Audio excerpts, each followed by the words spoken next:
main takeaway is that on the 27th and 28th, that is the final act in this monstrous piece of theatre, at which it's decided by this court, the High Court of Great Britain, that Julian Assange goes to the United States, where he'll be dropped in a hellhole and almost certainly sentenced to the rest of his life, where his life will be in great risk, or he walks free.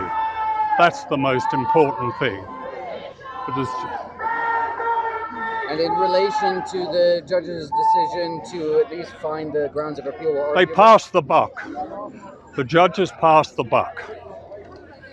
They do it often, and they did it spectacularly today.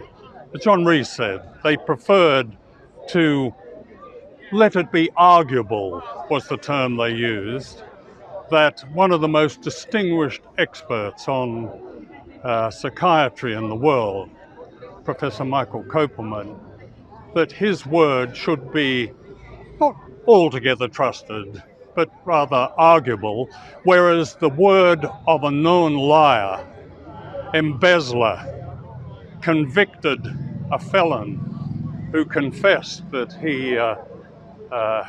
who's one of the US's principal witnesses in this grotesque case. Not long ago, he confessed that everything he said was a fabrication. Not a word about him. Say to Boris Johnson, you made your life before you became an MP as a journalist, a career as a journalist. Julian Assange has uncovered a lot of uncomfortable truths around the world. That is the function of true journalism, and I think that Boris Johnson should reflect on that. And of course, you've seen as a campaigner across your career that the United States, despite many protests around the world, has steamrolled ahead with its plans. Do you think it will do the same for Julian Assange? Well, it's got to get past the courts here, and it's got to recognise that there are millions of people around the world that see in Julian Assange somebody that has actually uncovered some very uncomfortable truths and told the reality of a decision to go to war, such as in Iraq. And we've seen the British government, of course, pass laws against whistleblowers, against journalists leaking from the government. Do you think this is a wider war on press freedom?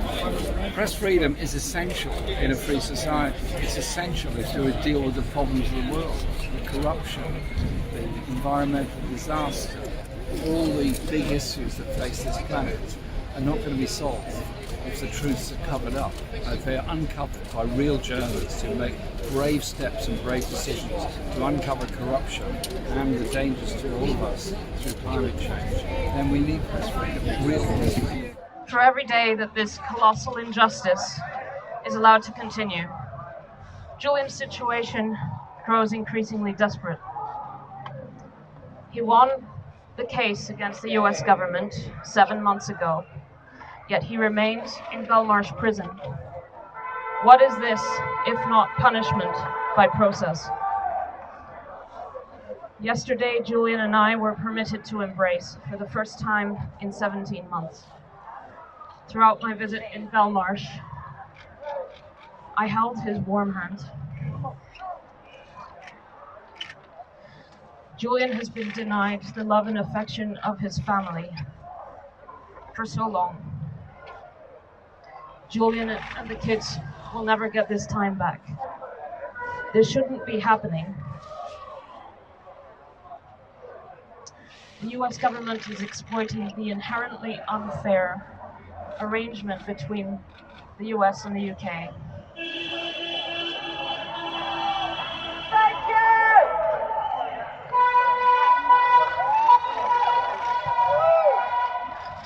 They're exploiting the inherently unfair extradition arrangements with this country in order to arbitrarily prolong his imprisonment. The imprisonment of an innocent man accused of practicing journalism. Julian has asked me to thank all of you for coming and for continuing to fight for his freedom.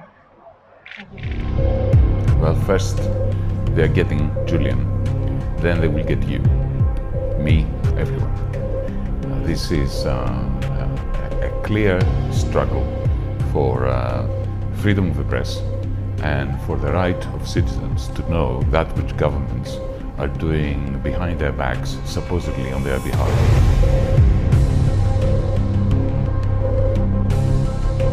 The circumstances in which he is held in there are an affront to civilization. So I think this case is absolutely devastating, horrifying, and wide-reaching implications for press freedom and journalism as a whole. And unfortunately, people have already made up their mind about Julian Assange. They're not taking a stand the way they should be. He is being punished, as is Julian Assange and Edward Snowden, for releasing the truth. Every single human right of Julian's has been arbitrarily broken. Distortions of procedure, falsification of witness statements, the lot, the whole rotten lot of it.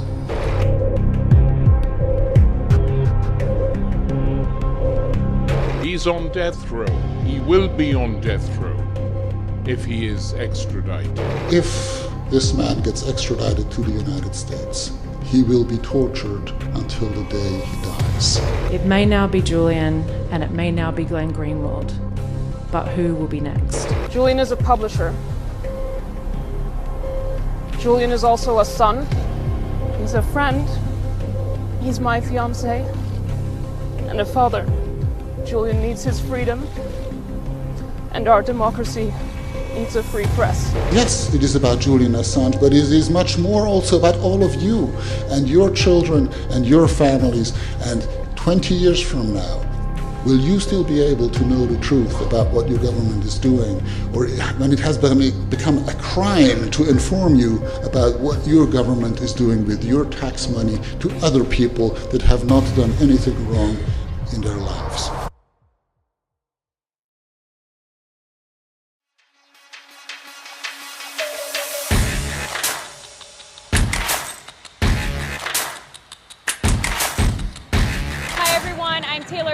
Activist in Munich. I'm in London outside the Old Bailey courthouse.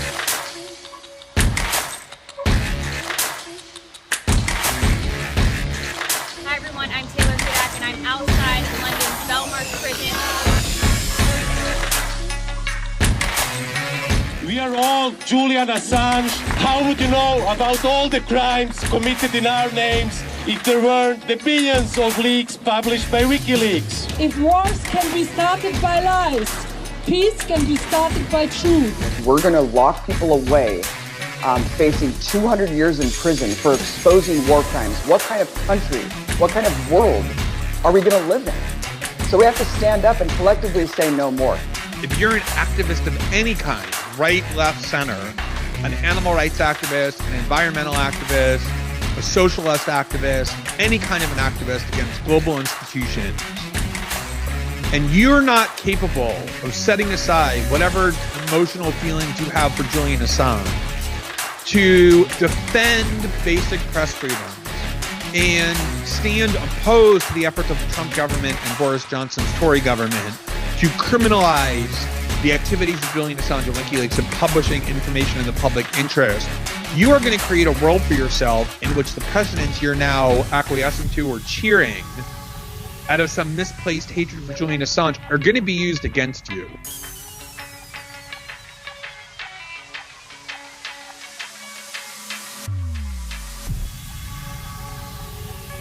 When you're in a dark room, one person switching on the light will make everyone see, right?